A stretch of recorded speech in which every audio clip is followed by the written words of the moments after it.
السلام علیکم ناظرین، میرا نام علی حیدر ہے اور آپ دیکھ رہے ہیں پروگرام ایک پاکستان۔ بانی تحریک انصاف کو اس وقت دوہری مشکلات کا سامنا ہے۔ وہ مشکلات کیا ہیں، ان پر پروگرام میں آگے چل کر بات کریں گے۔ ایم کیو ایم کے مطالبات اور شکایات پر فاروق ستار سے گفتگو بھی ہوگی، لیکن سب سے پہلے ذکر کراچی میں ہونے والے افسوسناک حادثے کا۔ روشنیوں کے شہر کراچی میں امید کا ایک اور دیا بجھا دیا گیا۔ آج ایک باپ اور بیٹی ایک رئیس زادی کی سفید لگژری گاڑی کے پہیوں تلے رون دیے گئے۔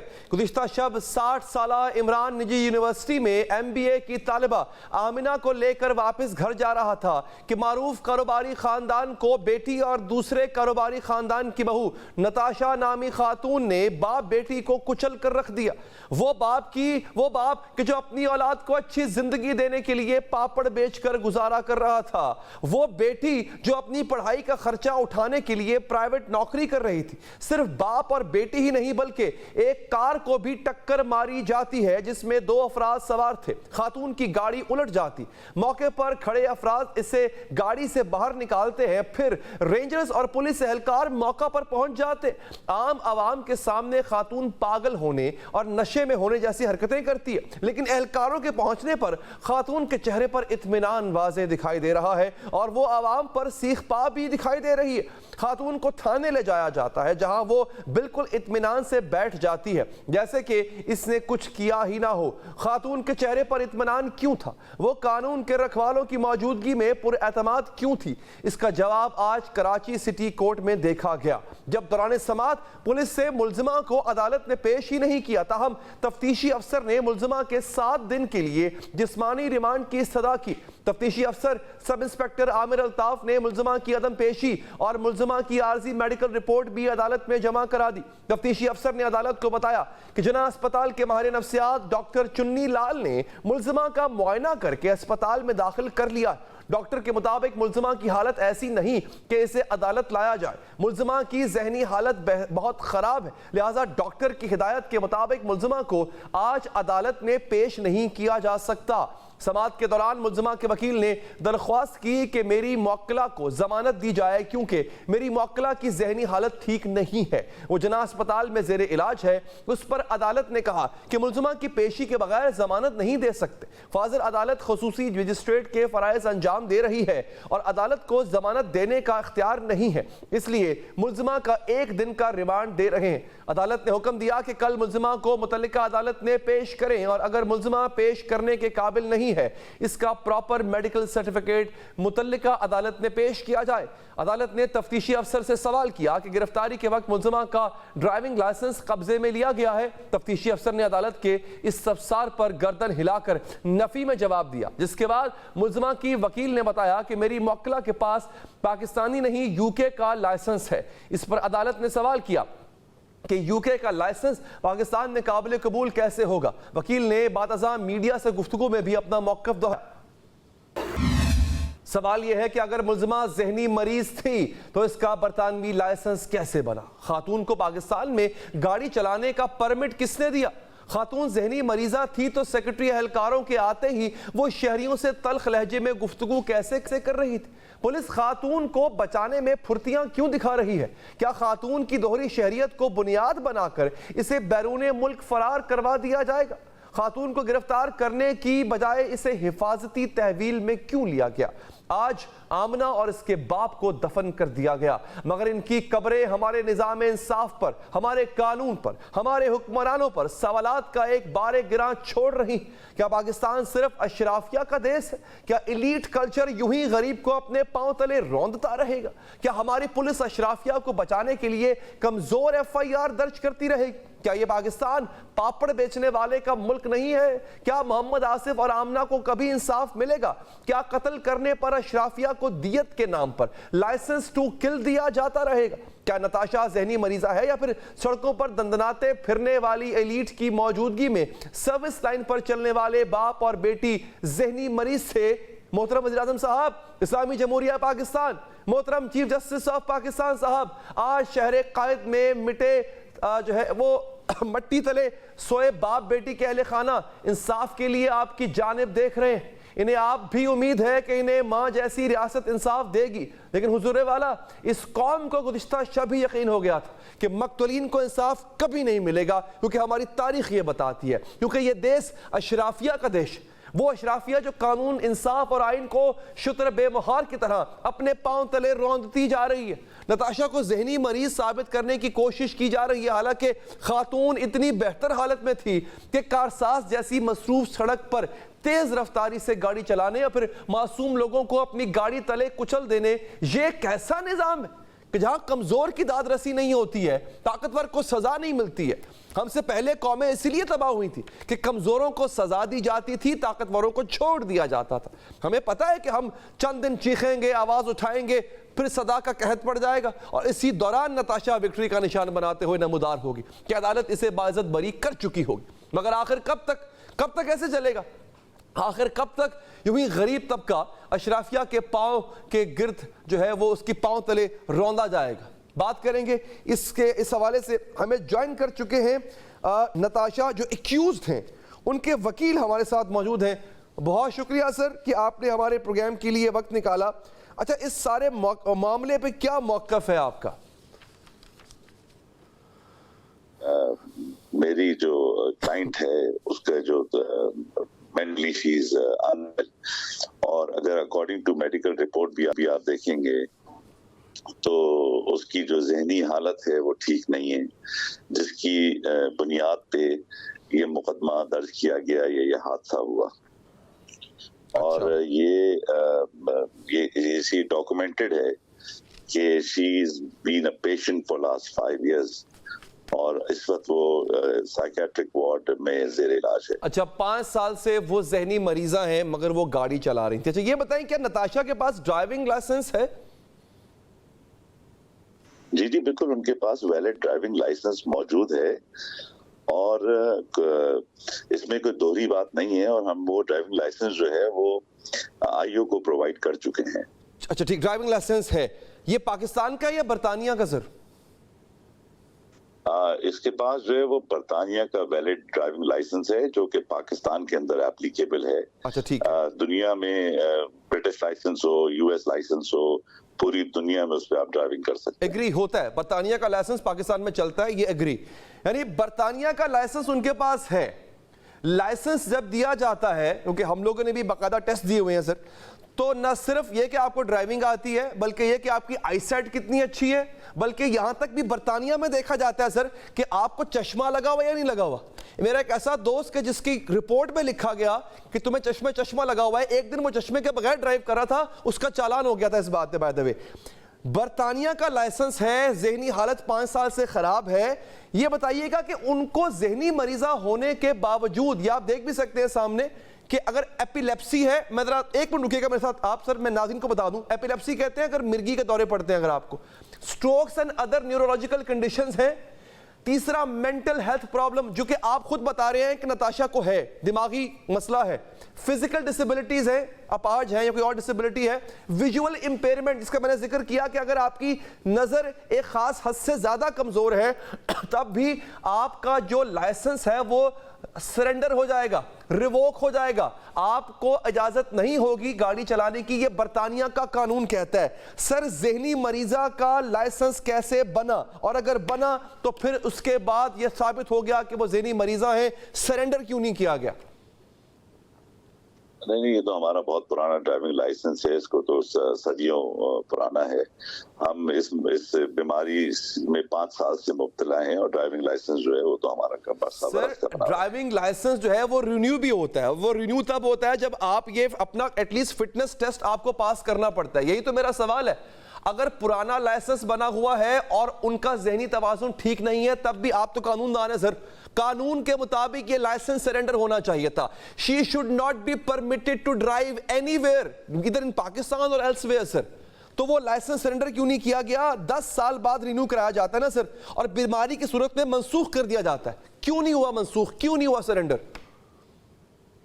مجھے اس کی کوئی اسپیسیفائڈ ڈیٹ یاد نہیں ہے، لیکن وہ بہت سال پرانا بنا ہوا ہے، اس بیماری سے بہت پرانا بنا ہوا ہے۔ سر دیکھیں، یہ میں آپ کچھ تصاویر بھی ہم پہلے دکھا چکے ہیں، اور یہ ہم ویڈیو بھی چلا کے دکھا رہے ہیں ساتھ ساتھ کہ she was doing other activities perfectly fine, اور ڈرائیونگ کرتے وقت بھی کارساز پہ وہ گاڑی چلا رہی ہے. کارساز ایک بہت ہی مصروف روڈ ہے.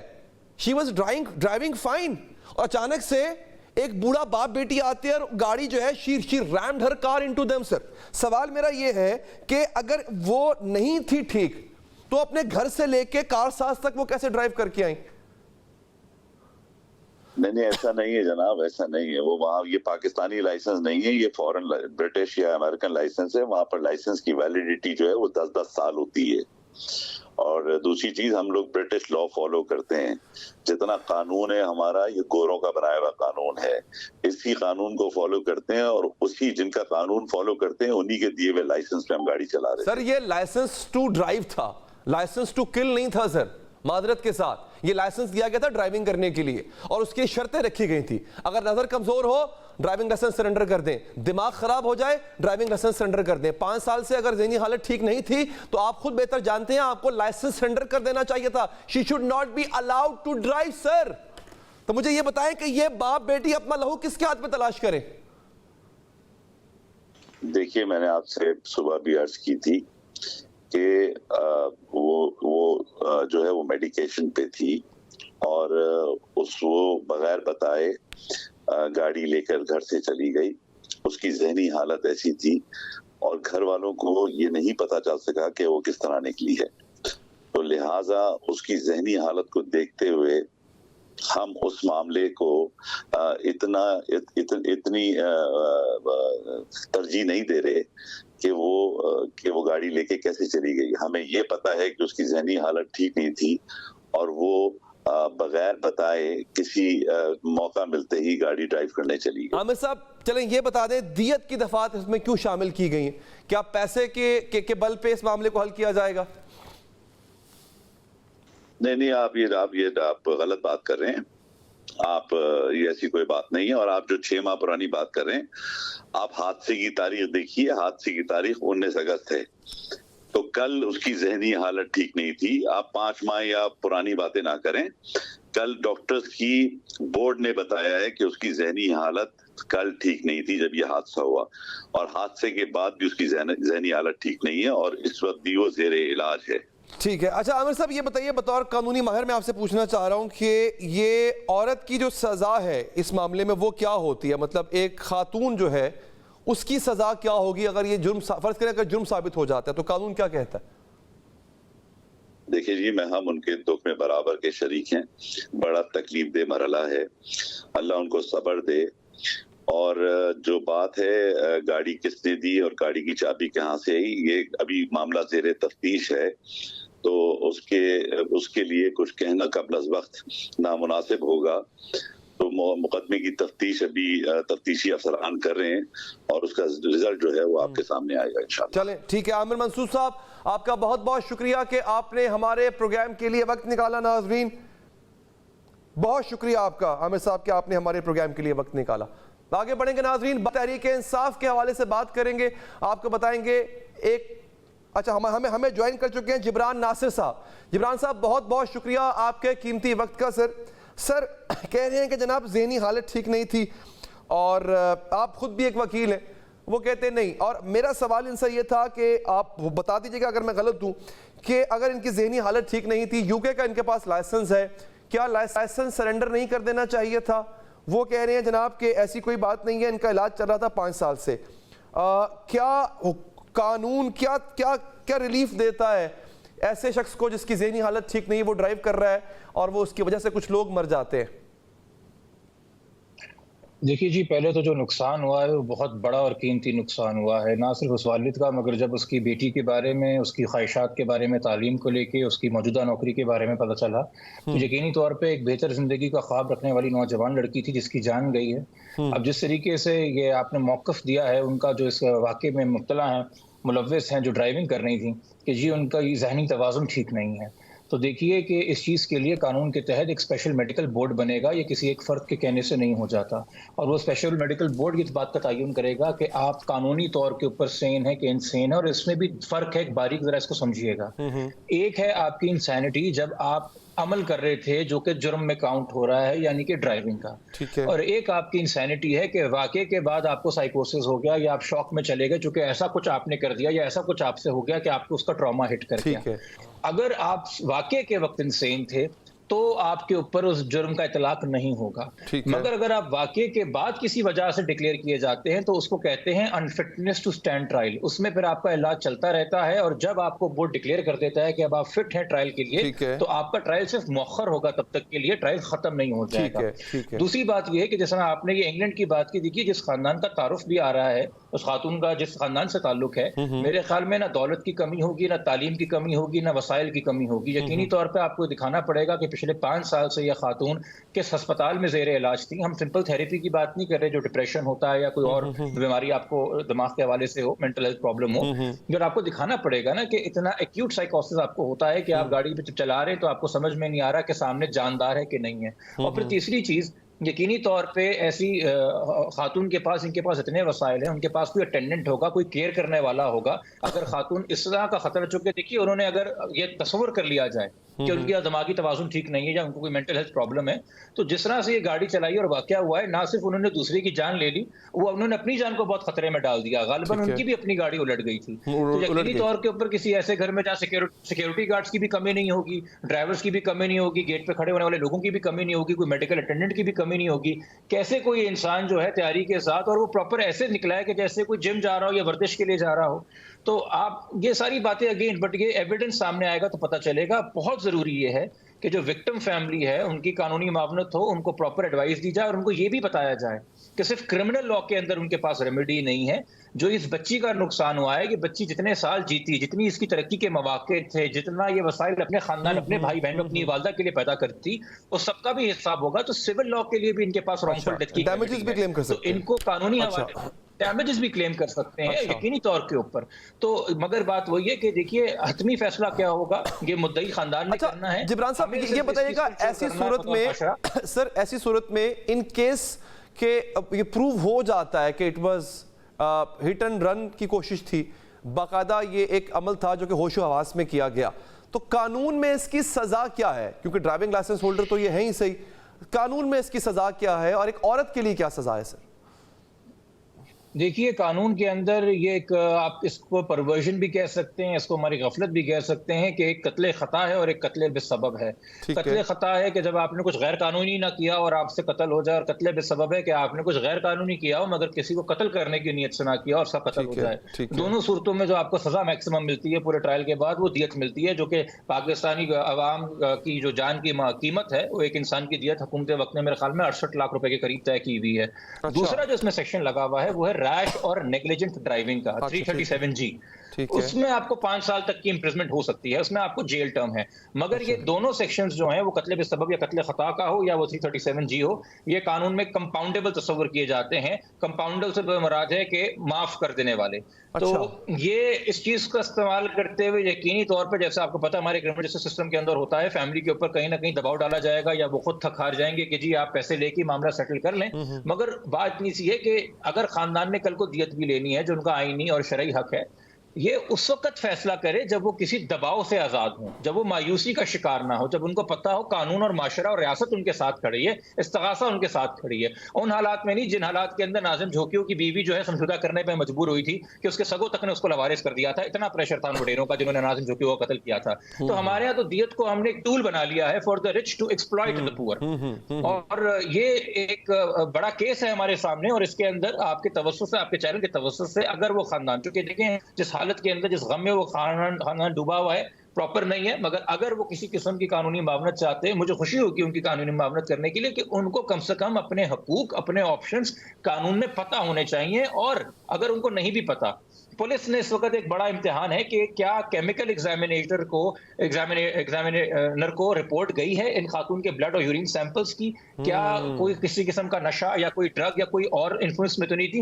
ہو سکتا ہے کہ اپنی مینٹل ہیلتھ پرابلم کی وجہ سے کوئی ڈرگ لی ہو جس کی وجہ سے وہ ایک ڈفرینٹ اسٹیٹ آف مائنڈ کے اندر ہو. مگر وہ جو بھی ہے، وہ کوئی کانٹرا بینڈ ہے، وہ کوئی لیگل ڈرگ ہے یا وہ کوئی لیگل ڈرگ ہے، وہ میڈیکل یوز کے لیے کسی اور یوز کے لیے، وہ تو کیمیکل ایگزامینر کی رپورٹ ہی بتائے گی. تو اس کا ایک شفاف طریقے سے کیمیکل ایگزامینیشن کا ہونا وہ بھی اس کیس میں بہت ضروری ہے. ٹھیک ہے جبران صاحب، انتہائی مشکور ہوں سر کہ آپ نے ہمارے پروگرام کے لیے وقت نکالا۔ دوستو کچھ سیاست میں بات کریں گے۔ بانی تحریک انصاف نے ایک ایسا پتہ کھیلنے کی کوشش کی ہے کہ سمجھ سے بالا تر ہے کہ اتنی مشکلات میں ان کو اچانک سے ایک نیا الیکشن کیوں یاد آ گیا۔ بات کریں گے اس حوالے سے وقفے کے بعد۔